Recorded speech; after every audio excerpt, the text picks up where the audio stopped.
You'll have to confront that nagging voice that repeats, "Who do you think you are?" I heard it for years, and I kept going. What did I do? I wrote phrases like, "I am a rich, healthy, and happy man" on index cards and carried them in my pocket. Every time I touched the card, the affirmation would resurface in my mind. It seems simple, but it reprogrammed my self-perception. It wasn't overnight, but gradually, my subconscious began to accept, yes, I am this person. And once I accepted it internally, the external world aligned. Now consider this.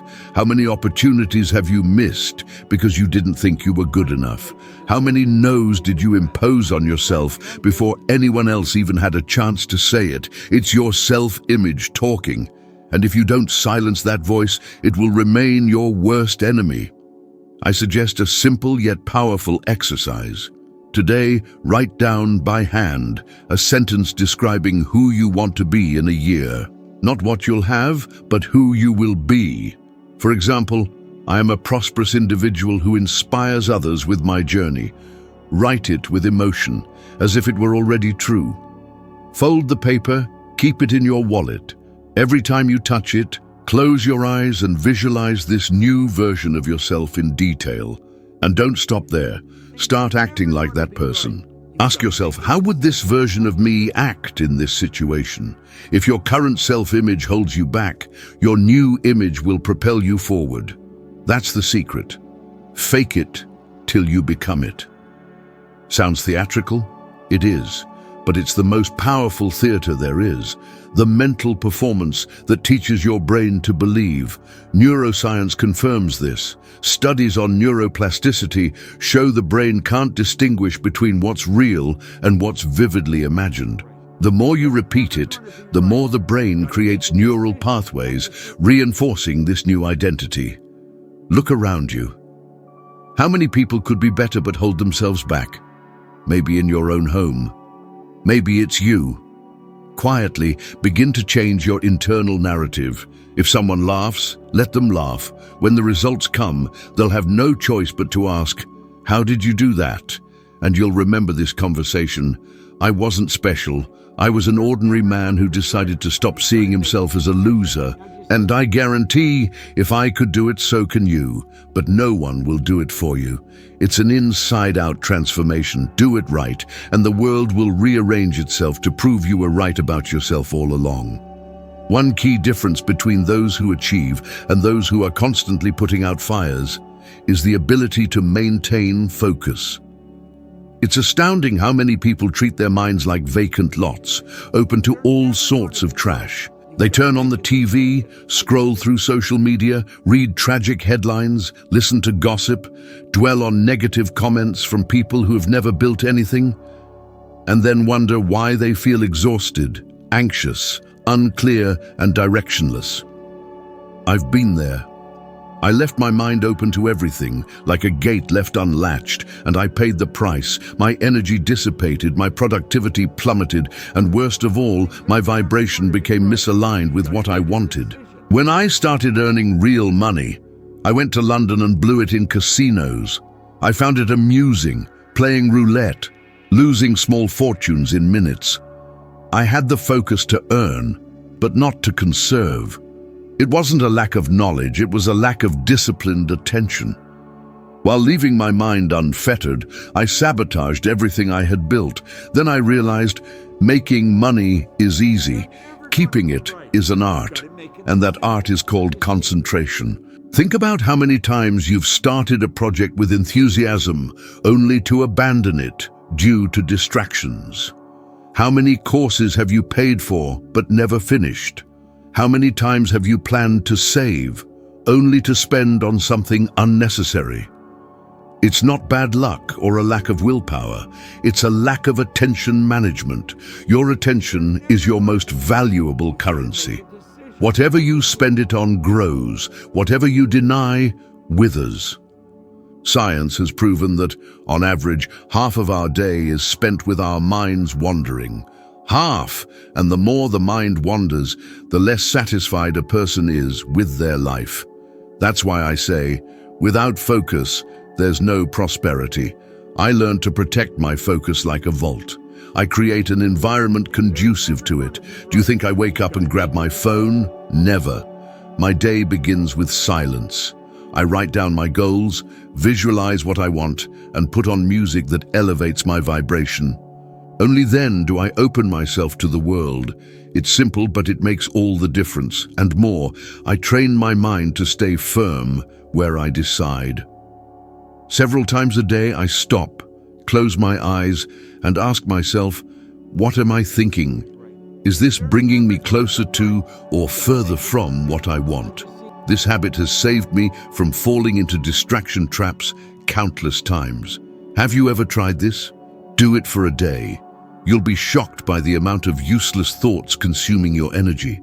Attention isn't just for work, it's for life. Those who don't control what they focus on don't control what they feel. And those who don't control what they feel live on autopilot, dragged down by the distractions of those who don't want to see you grow. Do a test. Choose one single goal for this week. Just one.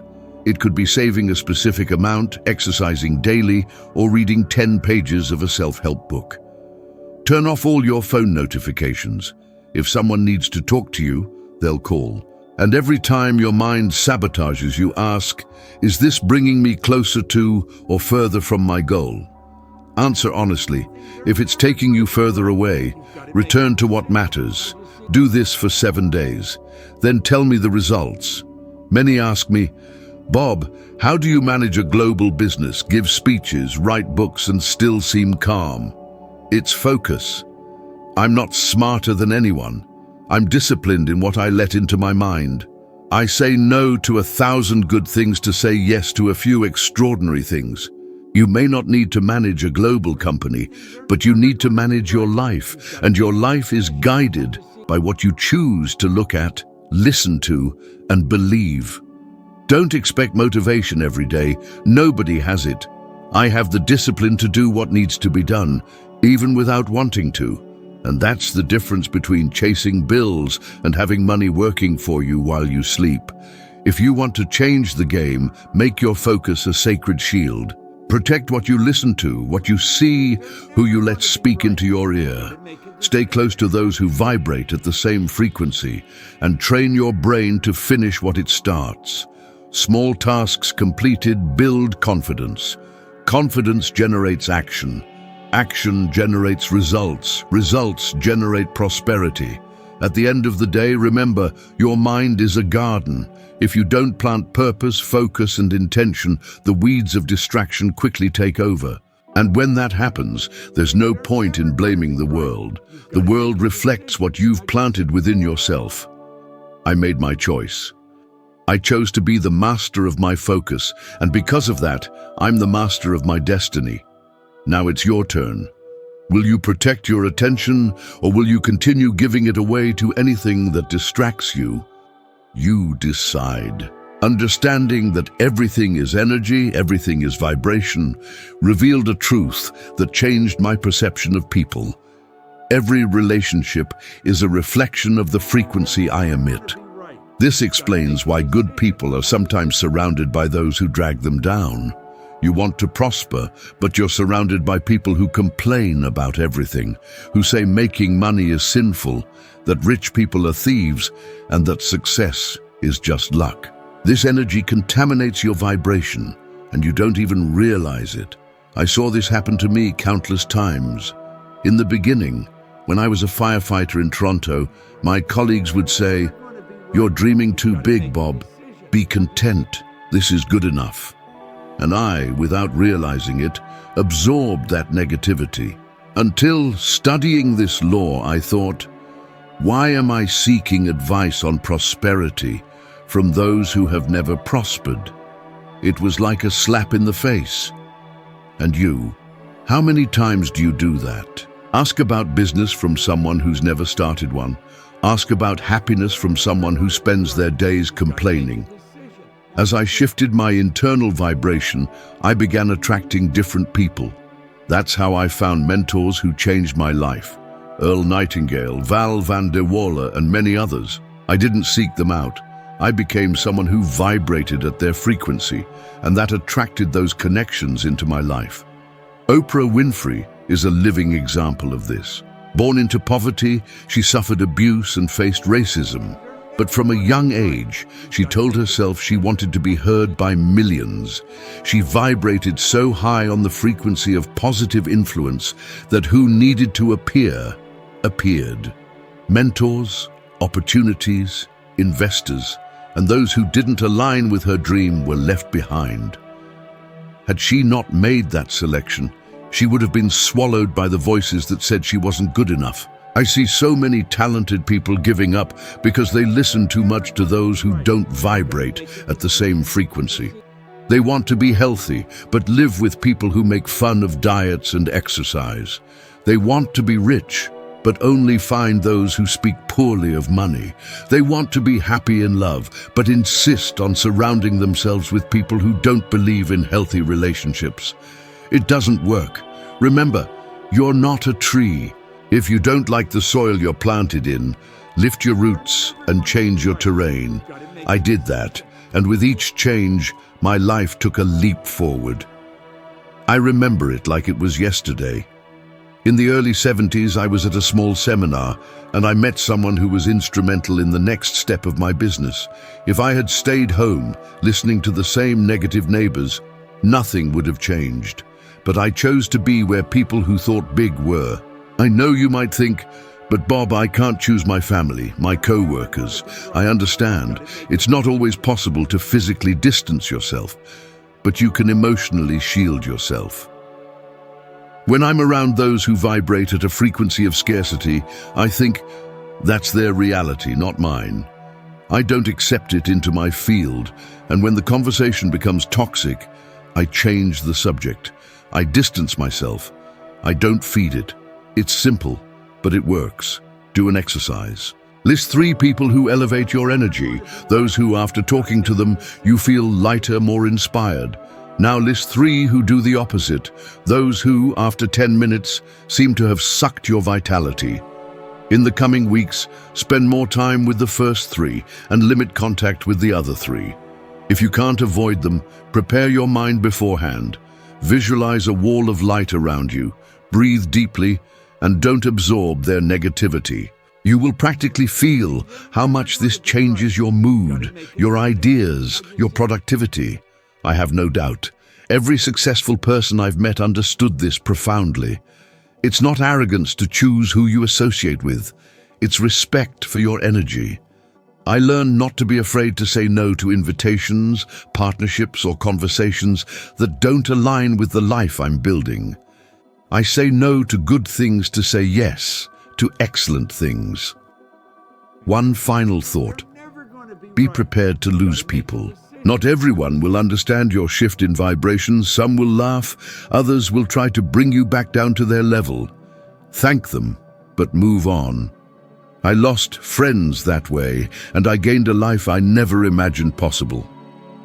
In the end, you don't attract what you want. You attract who you are. Become someone who vibrates so high that those who can't handle that light simply walk away, and those who carry the same frequency will find you effortlessly. That's how it was for me. It's how it is for everyone who understands this law. Choose your frequency and let the rest come to you. Have you ever stopped to consider the profound impact your everyday thoughts, feelings, and even fleeting impressions have on your financial situation, your health, and the people you attract? If not, you might be unknowingly trapped in a powerful mental rut, the limiting belief that your fate is solely determined by luck or external forces. I know this firsthand.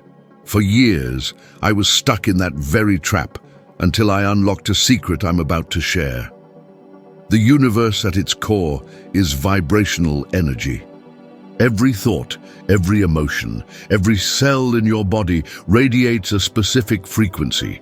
This energy extends beyond your physical form, influencing the people, opportunities, and events you encounter, drawing in those that resonate with your frequency and repelling those that don't. This isn't some esoteric philosophy, it's fundamental physics. As Einstein famously said, everything is energy, and that's all there is to it. He wasn't being poetic. He was stating a scientific fact. Understanding this shifted my entire perspective. I stopped blaming low wages, the government, bad luck, or the weather for my financial struggles, poor health, and unhappiness. These were simply reflections of my own internal vibration. How often do you catch yourself saying things like, "Money doesn't grow on trees," "I'm so unlucky," or "something always goes wrong"? Each of these phrases carries a potent, energetic charge. You're broadcasting that frequency, and like a magnet, you attract more situations that confirm your belief. My life became a living testament to this principle. Before grasping this law of attraction, holding on to money felt impossible, even when it was literally in my hands. It was as if some mystical force was working against me. I'd earn money, only to have unexpected debts, bills, or emergencies pop up. It was my own vibration sabotaging my efforts. Only when I realized the need for internal transformation to achieve external change did my circumstances begin to truly shift. Many people mistakenly believe that occasionally repeating positive affirmations or sticking a motivational quote on the fridge will do the trick. It's far more demanding than that. Shifting your vibrational frequency requires daily practice and unwavering mental discipline. It's like weightlifting. You can't expect to get strong by lifting a weight once. You have to consistently reinforce the new pattern until it becomes ingrained in your subconscious mind. Want a practical example? Pay close attention to your first thoughts upon waking. That initial thought sets the tone for your entire day. If you groan, "Another tough day," congratulations, you've already tuned into the frequency of exhaustion and problems. Instead, try this tomorrow. Before you even sit up, close your eyes, take a deep breath and affirm, "I am a channel of abundance. Good things effortlessly flow to me." It might sound silly, but do it for 7 consecutive days, even if you don't initially believe it. Simply changing the message you send to the universe begins to subtly shift your frequency. I understand the skepticism. You might be thinking, "I've tried positivity, but I'm still broke." Positivity alone isn't enough. You need to feel it. Feeling is what gives life to the thought. It's when you genuinely feel prosperous, even if your bank account says otherwise, that you change the energetic field around you. And then guess what? Money begins to appear from unexpected sources. I remember, in those early days of cleaning offices, repeating, "I am rich, I am rich, I am rich," while scrubbing floors. At the time, I was making less than $4,000 a year while owing $6,000. Anyone watching would have thought I was crazy, but I persisted until my body began to believe it. Months later, I landed a massive cleaning contract with a major office network, a contract I wouldn't have even dared to pursue before. So, don't dismiss this. Observe your vibration throughout the day. Feel the anxiety when paying a bill, the fear when contemplating debt. That anxiety is your body saying, "We're vibrating at a frequency of scarcity." When you feel it, stop. Place your hand on your chest, breathe deeply, and consciously choose to vibrate at a frequency of abundance. A crucial piece of advice: distance yourself from people who resonate with scarcity. Those who constantly complain, blame external factors, or speak negatively about wealth are anchors holding you back from reaching your full potential. You can't soar with anchors dragging you down. For a week, commit to consuming only uplifting content. Read books about prosperity, listen to positive affirmations, and avoid negative news. Your external world will reflect this new mental diet. It's not magic, it's physics. You aren't confined to your current bank balance. You're trapped by the frequency you cultivate daily. Change the frequency, and your financial situation will inevitably follow. So I ask you again, what frequency will you vibrate at today? Scarcity or prosperity? Make your choice, because the universe is already listening, A significant portion of my younger years was spent believing in my limitations, convinced I wasn't destined for greatness. I firmly believed that individuals like me, without a degree, connections, or a prominent name, were condemned to poverty. You might relate. How many times have you looked at someone successful and thought, "That's not for me"? That's not a natural law. It's a reflection of your self-image, the mental picture you carry of who you believe yourself to be and what you deserve. I needed a wake-up call. Sitting in a cramped room, a man told me, "Bob, you're poor because you think like a poor person, and you'll stay that way until you believe you deserve more." I was furious, almost walked out, but it was the most profound truth anyone had ever spoken to me. We all carry a mental image of who we believe ourselves to be. It's an invisible frame. Even if someone tries to give you more, if you don't believe you deserve it, you'll find a way to lose it. That's why lottery winners who don't change their self-image often return to poverty. It's not coincidence, it's a pattern. Your mind pulls you back to what it deems comfortable, even if it's objectively uncomfortable. I was no different. As I started earning more money with my cleaning business, I was still internally broken. I squandered everything on frivolous things, sabotaged myself. Then I decided, I need to change my self-image. How do you change your self-image? It's not a one-time read and forget. It's daily, often uncomfortable work. You have to look yourself in the mirror and say things your mind will initially laugh at.